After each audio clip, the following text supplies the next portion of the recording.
I had to hold back myself from not springing up from my chair and hugging her right in front of my boss. However, I knew that would be bad for business. She had come for an interview. Any indiscreet overtures would make everyone think that she got the job because of my relationship with her. So, I composed myself and waited. Bellange performed very well during the interview session. However, she didn't need to perform well, because she already had someone inside, and that someone was me. I had to make sure she got the job at all costs. If she didn't get the job, that would be the end of my chances to have her. After she had been interviewed, she was asked to go to the waiting room and wait to be called. "What do you think about her performance?" my boss asked. "Sir, I think she did well. Let us give her the job," I replied.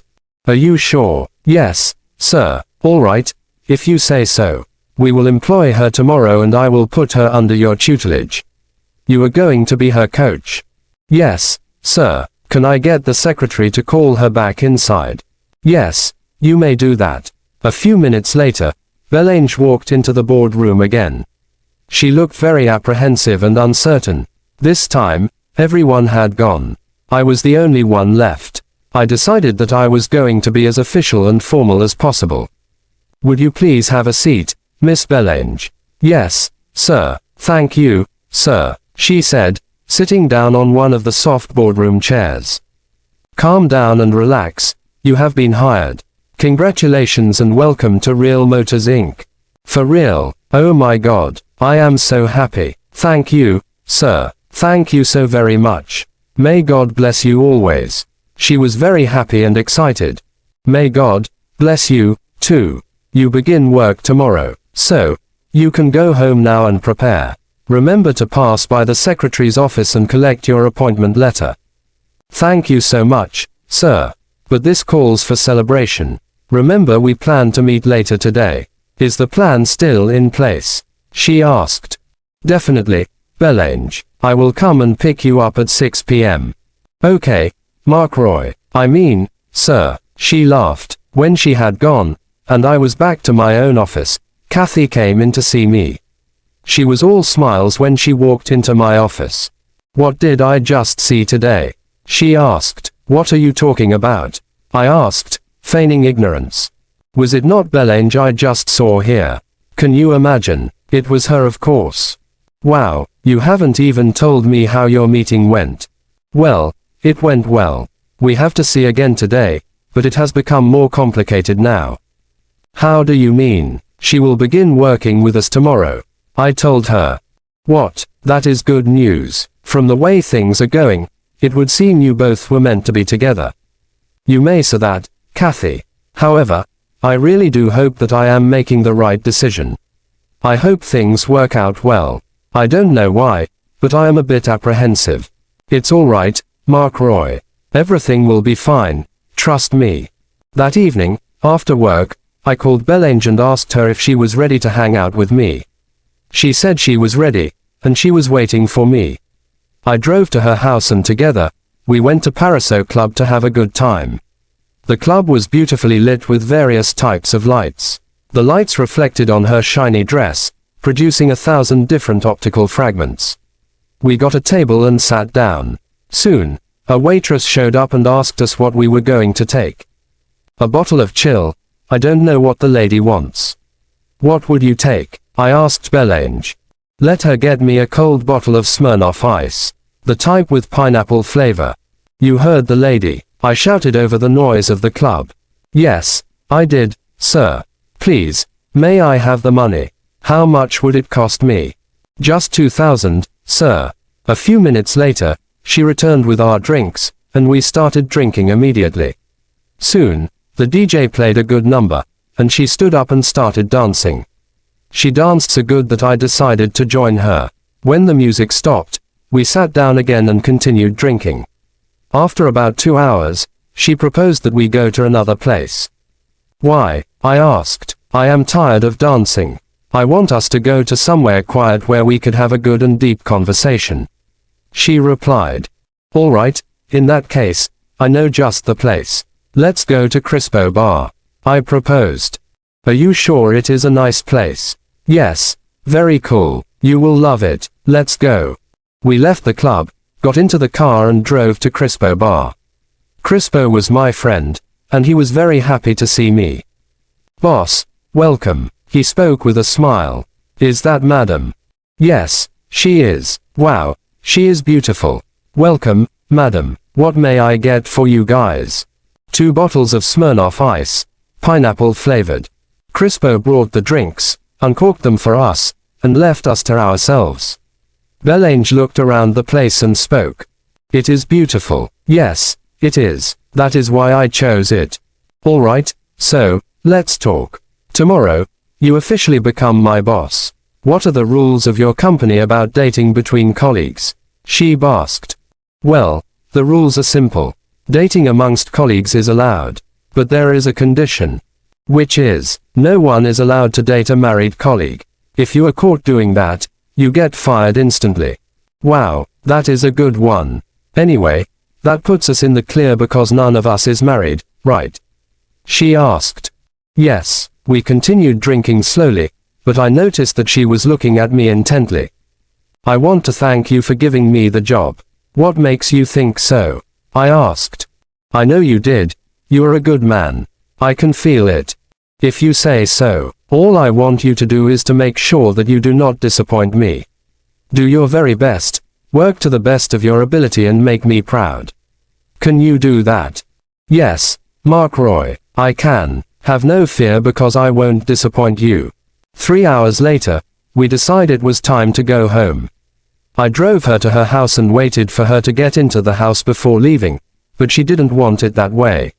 She wanted me to follow her inside. I tried to resist but she insisted that I should follow her. So, I did. When we got into her bedroom, she asked me to sit on the bed. Then she went into the bathroom and returned after a short while, naked. Why the striptease? I asked, eyebrows raised. What else? Come on top of me and give me some nice loving. She replied boldly. Is it not too soon? Remember we have only just met. I was hesitant. You have a problem with that? Not actually. It is just that both of us have had an unsavory past. I think we should be more careful. I proposed. I have seen that you are a very careful man. That is a very good quality, and I would like that you hold on to it. However, for now, let's have fun. Remember, it is a celebratory night. Yeah, that is true. I hope we do not regret it. I don't think we would.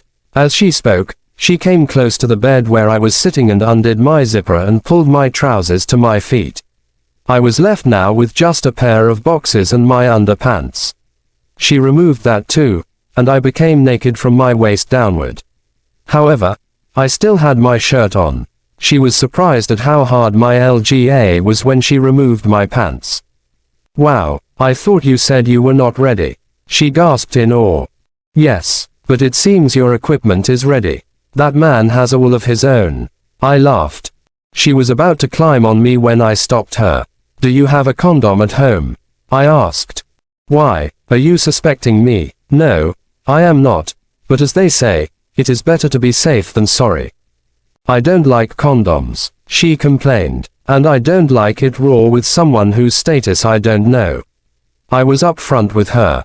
So, what do we do now? She asked. Go get a condom. Ah, she exclaimed in anger, went to her bedside cupboard, opened it and removed a single condom. After we had finished making love, I kissed her goodnight, got into my car and drove off. It was already late. I needed to get home, bathe and try to catch some sleep. I had to be at work the next day. The next day, in spite of my adventures the previous night, I went to work very early. An hour later, my other colleagues started showing up one after the other. Then, Bellange made her grand entrance. Everyone was astonished to see her. Everything about her was classy and exquisite. Her hairdo, her jewelry, her dress, her gait, swagger, everything. Most of the male colleagues let out wolf whistles as she passed by, but she ignored them all and walked up straight to me. She gave me a peck on my jaw, collected my office keys, whispered something in my ear, and went into my office to wait for me. A few minutes later, I went and met her in my office. She was sitting on my very own chair, and I was not very happy about that. That chair is taken, sweetheart. I spoke. My tone was in between suppressed anger and love. Oh. I am sorry, honey. I just wanted to see how the chair feels like, she said, getting up from the chair and moving to one of the other one reserved for visitors.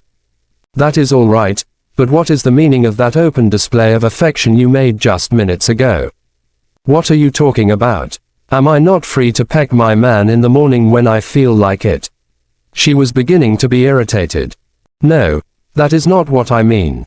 You know it is your first day at work, and you have that kind of personality that people cannot ignore. You dress and look like a celebrity. So, you have to tone down on your show of affection when we are in the workplace. I tried to make her understand. I thought you said unmarried people are free to date in this company. That is what I said. Still, you have only just come. It shouldn't be like a new staff has just come and I am already dating her. We need to give it time before we let everyone know that we have something going. Please, understand. Looks like you are ashamed of me. Are you not happy to have me? Did you see how everyone was wowed by my entrance? You should feel blessed to have such a beautiful woman. Ha ha ha ha. I feel blessed, which is the exact same reason why I want you to calm down. I have heard you, sir. So, what's up? The boss says you are supposed to be mentoring me. That's true. Please, go to the secretariat and wait for me. I will be joining you soon to show you to your new office. Okay, sweetheart, I am waiting for you. Point of correction, while we are in this compound, it is, sir, not sweetheart. I corrected her. Whatever, she said and started leaving. As she was about to open the door to exit, the door opened and another colleague who had been away for 2 weeks, and had only just returned, walked in and looked at Bellange with surprise. When Bellange had gone, he locked the door securely, scurried to my table, sat down and in a low tone, asked. Is that not Bellange? He asked. Yes. Do you know her somewhere? Of course, I do, sir. Does she work here now? Yes, she does. Is anything the matter? I was surprised at his behavior. Not really, sir. However, when you have time, let me know. Why? There is something about her that you need to know. To be continued.